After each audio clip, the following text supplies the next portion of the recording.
Bonjour chers auditeurs, la Radio Internationale présente le résumé de la semaine, à la une de l'actualité. Le président Ilham Aliyev a envoyé une lettre de condoléances au président turc Recep Tayyip Erdogan. Le président Ilham Aliyev a pris connaissance des conditions créées après les travaux de reconstruction du lycée sportif Vatan à Bakou. Hikmat Hacıyev, chef du département de politique étrangère de l'administration présidentielle, a visité la République islamique d'Iran. Le président Ilham Aliyev a envoyé une lettre de condoléances à son homologue turc Recep Tayyip Erdogan la semaine dernière.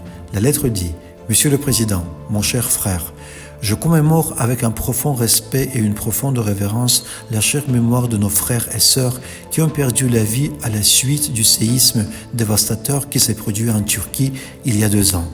Et je leur souhaite la miséricorde et la patience de Dieu pour leurs proches et leurs êtres chers. En ce jour de commémoration, j'exprime une fois de plus mes plus sincères condoléances à vous-même, aux familles et aux proches des défunts, ainsi qu'au peuple frère de Turquie, en mon nom personnel et en nom du peuple d'Azerbaïdjan. Le chef de l'État Ilham Aliyev a pris connaissance des conditions créées après les travaux de reconstruction effectués au lycée sportif Vatan à Bakou. Le chef de l'État a été informé des conditions créées au lycée. L'accord de contribution entre le gouvernement de la République d'Azerbaïdjan, représenté par l'Agence d'État pour la fonction publique et les innovations sociales, auprès du président de la République d'Azerbaïdjan et les Nations Unies, représenté par la division des organisations d'État et du gouvernement numérique du département des affaires économiques et sociales, signé à Bakou le 11 novembre 2024, a été approuvé. Le président Ilham Aliyev a signé un décret à ce sujet. La première vice-présidente Mehriban Aliyeva a publié un message sur son compte officiel des médias sociaux à l'occasion du 2 février, journée de la jeunesse azerbaïdjanaise. Hikmat Hacıyev, chef du département de politique étrangère de l'administration présidentielle, a été reçu par le président de la République islamique d'Iran, Masoud Pezeshkian, lors de sa visite en République islamique d'Iran. Des questions d'intérêt commun ont été discutées lors de la réunion.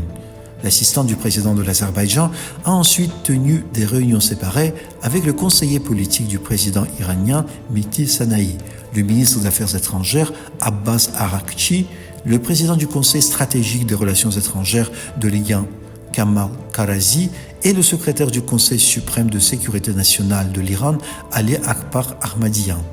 Un échange de vues a eu lieu sur le développement des relations amicales entre l'Azerbaïdjan et l'Iran dans un environnement pacifique basé sur les principes de non-ingérence dans les affaires intérieures et de bon voisinage.